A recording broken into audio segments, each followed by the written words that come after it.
Começa agora a Comissão de Inquérito das Manhãs 360. Hoje, a nossa convidada, a museóloga Simoneta Luz Afonso, com um vasto currículo ligado à cultura, foi também comissária da Expo 98, diretora do Instituto Camões e presidente da Assembleia Municipal de Lisboa. Podíamos estar aqui a manhã toda.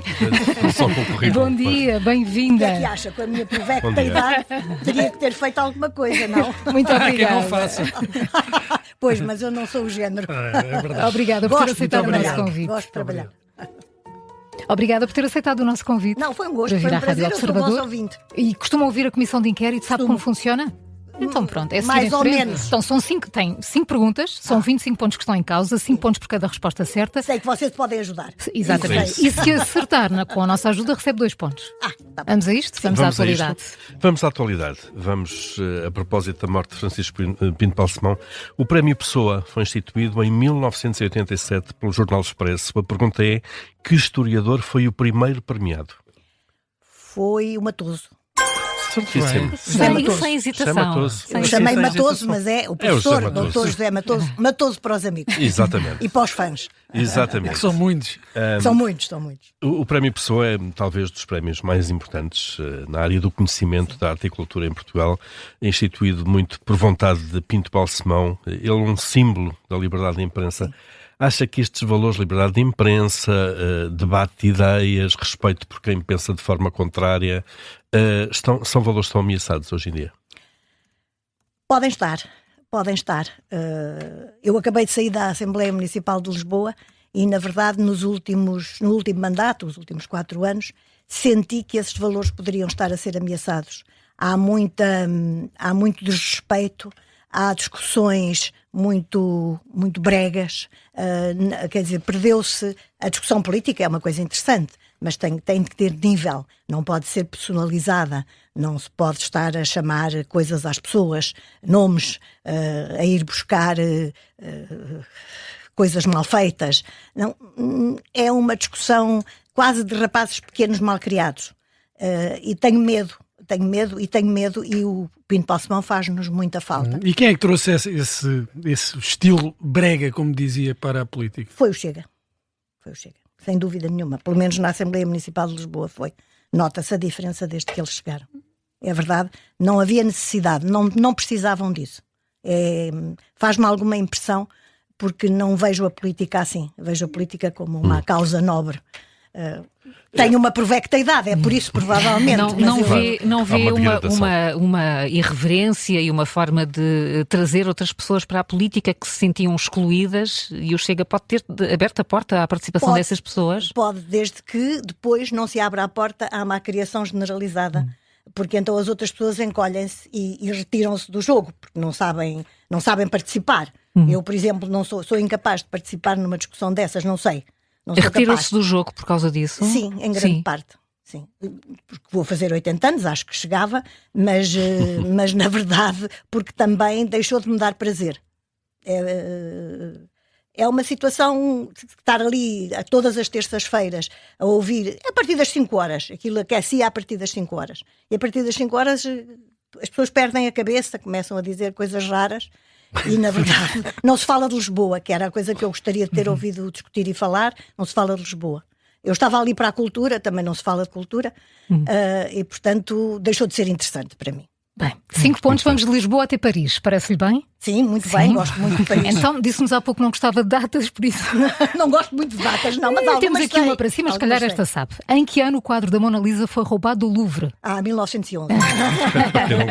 Para quem não gosta de datas, Não, mas estas são Não, históricas. não é para toda a gente. O homem era funcionário do Pois é. museu. É verdade. Foi recuperado E era 2 italiano, anos não mais era? tarde. Mas Era Parece italiano, que era era. semi-italiano. Era. Depois foi a Florença tentar vender o quadro, Semi-italiano com uma Simoneta. como eu, Bem, exatamente. mas Eu sou também Já semi-italiano. vamos lá. Simoneta, o que aconteceu este fim de semana no Louvre faz-nos pensar na fragilidade dos museus e do que aconteceria em Portugal. Os nossos museus têm as devidas condições de segurança? Eu dirigi os museus portugueses de 92 a 96 e, na verdade, uma das coisas que me impressionou muito, depois de ter estado também muito no estrangeiro e a trabalhar com colegas internacionais, foi a falta de segurança dos museus portugueses. E, de facto, nessa altura, tivemos os primeiros fundos comunitários, que aliás eram dedicados ao turismo, e como o turismo tinha os projetos atrasados, eu consegui que o Dr. Santana Lopes, então secretário de Estado, nos desse para nós melhorarmos e requalificarmos os museus portugueses, mas já passaram muitos anos. Eu neste momento não sei como estão. Os sistemas de segurança que eu implementei nessa altura, que nós implementámos nessa altura no Instituto Português de Museus, funcionavam e funcionavam bem, tínhamos segurança noturna, etc, etc. Portanto, não se pode, hoje em dia, então, muito pior, não se pode desmerecer a segurança. E no Louvre havia uma coisa que eu reparei, como é que ninguém reparou que estava ali uma grua montada na fachada. Quer dizer, isto é uma indiferença mesmo de quem passa. Perguntar, ouça, porquê é que está aí uma grua? Estão em obras? Quer dizer, é uma coisa extraordinária estar ali uma grua, mesmo montada ali para a varanda. Às vezes é isso, o óbvio faz com que... É óbvio, deve ser o óbvio. Tão óbvio que não se vê. Há de ser manutenção, certamente, pensam as Pois, pessoas, e eles andavam de colete amarelo, portanto também parecia que estavam nas obras, etc. Não é? Deixa-me perguntar-lhe, ainda em relação aos museus em Portugal e à cultura em geral, indo para além das questões da segurança, o trabalho desenvolvido na área da museologia nos últimos anos tem sido bom, tem sido positivo? Sim. Há um grande cuidado, há um maior investimento? Sim, maior investimento, não sei se há, porque não estou dentro dos orçamentos da cultura do Estado, dentro do orçamento do Estado, mas tem havido bom trabalho, o CCB faz um bom trabalho, o Museu da Arte Antiga faz um bom trabalho, os museus mais pequenos também fazem à sua medida um bom trabalho, há equipas com formação, tem é que se começar a fazer a passagem de geração, porque senão os mais velhos vão-se embora e ficam vazio, e isso é muito importante, e em Portugal acontece muito isso, e que é uma pena. Eu, por exemplo, há um corte. Não, há um corte e há uma passagem de testemunho que não existe e que é importante. Não quer dizer que os que vêm tenham que fazer o mesmo que os que fizeram, que os que estiveram cá, mas têm que saber o que é que aconteceu, contado de viva voz, perceber os acontecimentos, perceber como é que as coisas funcionaram, como é que era, como é que foi, para depois melhorarem, eventualmente, espero que sim, melhorarem. Muito bem. Muito bem. Simoneta Luz da Fonte, vamos continuar a falar de cultura. Sim. Onde é que Ainda bem que se fala de cultura. Isto é uma brincadeira. Onde é que se vão realizar os próximos Jogos Olímpicos? Não sei. Não sabe? Então, com ajuda. Uma ajudinha. Vamos. Não sei. Não... Os últimos foram em Paris. Os últimos foram em Paris. Sei. Os próximos não me lembro. Os próximos serão em Los Angeles, no Rio de Janeiro ou em Sydney? Acho que em Sydney. Não, enganei. Não, em Los Angeles. Aí em Los Angeles. Vão repetir. Vão repetir, vão voltar. É? Não, aí perdi-me completamente. Perdeu-se aqui neste... Não apanhei. Neste roteiro. E faz-lhe sentido esta atual composição em que desporto e cultura estão reunidos num único ministério? Vou ver para ter uma... Não tenho uma opinião neste momento. Não tem opinião? Não tenho. Não a choca à partida? Não me choca se correr bem. Se correr mal, choca-me. Mas... Muito focada nos resultados. Não, Claro. exatamente. O caminho faz-se caminhando. Acredito que possa ser construído um caminho interessante, mas são duas áreas muito demanding, muito que exigem muito, desculpe. Duas áreas que exigem muito. E, na verdade, não sei se certamente o orçamento não duplicou, mas deve ter quadruplicado. Espero. Mas são duas áreas que pedem valências diferentes. Portanto, tem que ter equipas com conhecimentos completamente diferentes. Cultura é uma coisa, desporto é outra. Sim. Pela experiência que tem, ao longo dos anos e das várias soluções que os governos têm tido, fez diferença quando houve ministérios ou quando houve secretarias de Estado? Fez porque houve mais meios. E houve mais empenho. Quando se cria o Ministério, as pessoas enchem-se de brio para mostrar... Não é uma questão meramente simbólica? É simbólica, mas o simbolismo depois tem efeitos. Corre efeitos práticos. Dá peso político ao titular da pasta. Dá peso político ao titular da pasta e dá peso político à pasta. Quer dizer, no próprio Conselho de Ministros, quem gera cultura pode estar inter pares a discutir com o Ministro das Finanças e não com o Secretário de Estado do Tesouro. São coisas entre secretários de Estado ou entre ministros. Mas há quem diga também que o caso de Manuel Maria Carrilho, que foi Ministro da Cultura nos anos 90, foi uma exceção e que ele de facto tinha um poder político que devia muito à sua personalidade e que depois disso mesmo outros ministros da Cultura não voltaram a ter o mesmo peso político nem o mesmo orçamento. Isso é verdade, mas também depende da personalidade das pessoas, muito. e da importância que o Primeiro-Ministro dá à pasta da cultura e à cultura em si. Se tivesse que apontar o melhor Ministro da Cultura de Portugal, qual escolheria? Talvez o Carrilho. Sim. Pelo peso político que também conseguiu. Pelo peso político e pela importância que ele deu à cultura, pelo marketing que ele fez da cultura. Muito, muito por isso. Falou-se muito.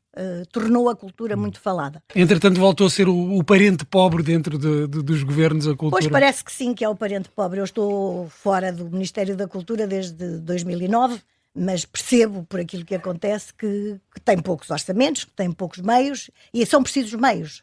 Quer dizer, a cultura, os museus por si só não dão a receita suficiente para os manter, tirando talvez os Jerónimos, Torre de Belém, Alcobaça, Batalha, Tomar, mas quer dizer, não chega para depois os grandes investimentos que se têm que fazer nas obras. Agora, com o PRR, espero que não se tenham atrasado muito e que consigam recuperar, por exemplo, agora o Museu da Arte Antiga está a renovar o telhado, que foi uma coisa que eu fiz há 30 anos. E que não tinha voltado a ser feito. Não. Pois. Quer dizer, 30 anos é um bom tempo, mas quer dizer, os edifícios têm que ser mantidos. Claro. E o que eu acho neste panorama é uma falta de manutenção. Isto é, não há ninguém para limpar as escaleiras. Não se limpam regularmente as escaleiras. Ora, todas as pessoas que têm uma casa sabem que as escaleiras no outono têm que ser limpas, porque senão entram folhas e as folhas entopem, entra a umidade vai minando e vai-se criando um grande buraco no telhado. Aquelas coisas muito básicas, não é? É básico, que ninguém cuida, é do beabá, não é? Mas acontece. E acontece com frequência.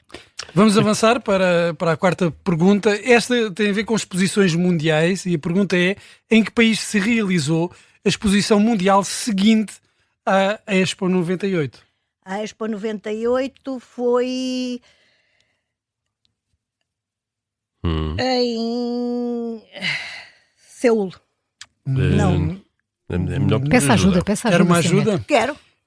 Então, foi em Espanha, no Japão ou na Alemanha? Não, foi em Espanha.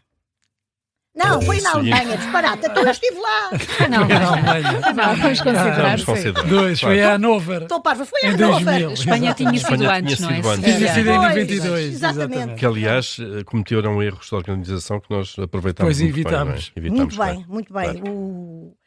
O nosso amigo António Mega, que foi o autor da Expo 98, com quem eu trabalhei com muito prazer. António Mega Vasco Raça Moura, António Mega também. Ferreira e o Graça Vasca Moura, que tiveram um papel importantíssimo nisto, porque conheciam os erros das outras exposições, conheciam muito bem e souberam dar a volta. E, aliás, nos sítios onde houve exposições, a nossa, é a única que fez cidade. Transformou a cidade, de facto. E isso demonstra também que nós conseguimos fazer bem as coisas e demonstra também que naquele período se viveu uma espécie de apogeu do otimismo.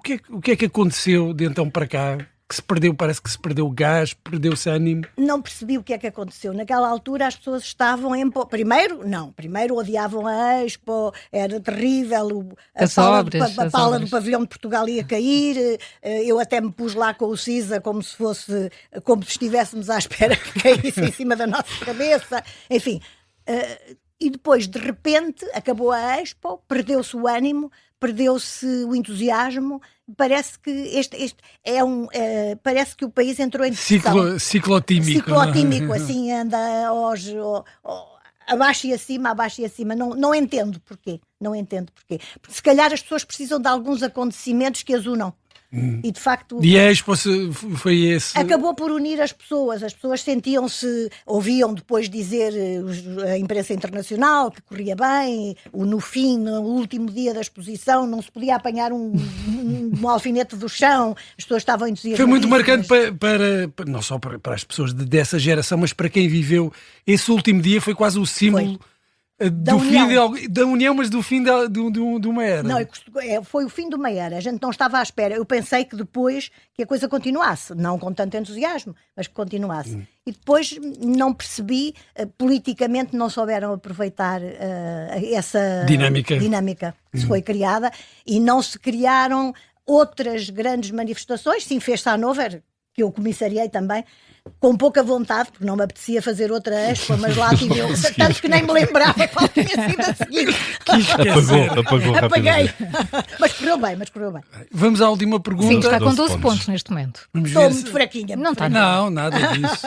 Como se chamava a amada chinesa? Chamava-se, isto é poeticamente, não seria esse o verdadeiro nome dela, mas como se chamava a amada chinesa a quem Luís de Camões dedicou 2 poemas? Não me lembro. De tudo. Então, uma ajuda. Dejanira, Bárbara ou Dinamen? Dinamen. Dinamen. Está certo? Não me assim, lembrava, não me lembrava. Sim, mas chegou lá com a ajuda. Não, com o nome depois veio-me. Esteve à frente do Instituto Camões, tem uma costela italiana, como Tenho. da sua mãe. Da minha mãe, que era de Florença. De Florença, Quando lindíssima perguntavam à cidade, minha mãe cultura. Se era Aí italiana, está. ela dizia, não, sou de Florença. É outra coisa. Como é que vê a cultura portuguesa na influência que teve outros países, porque esteve à frente do Camões, que serve também para projetar a cultura, a língua portuguesa, e como é que vê também essa capacidade de assimilar a cultura de outros países? A cultura portuguesa tem vindo a subir na importância europeia e mundial, muito por via dos negócios. Os negócios são um motor de interesse para aprender uma língua. E quem aprende uma língua conhece uma cultura, forçosamente, é impossível. Aliás, no meu tempo, os leitores tinham essa diretriz.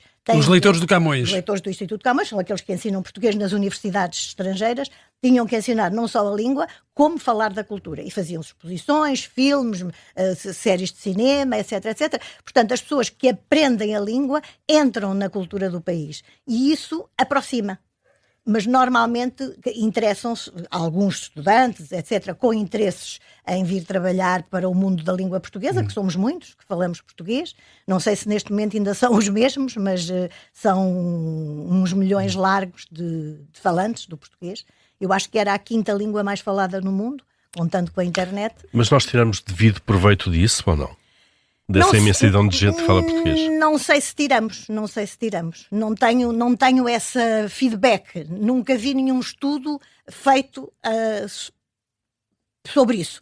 Fez-se um estudo aqui há uns anos, quando eu estava no Camões, com a universidade, com a Nova, precisamente para ver a importância económica da língua portuguesa. E, de facto, chegou-se à conclusão que tinha, mas isto passaram-se quase 30 anos, não é? Claro.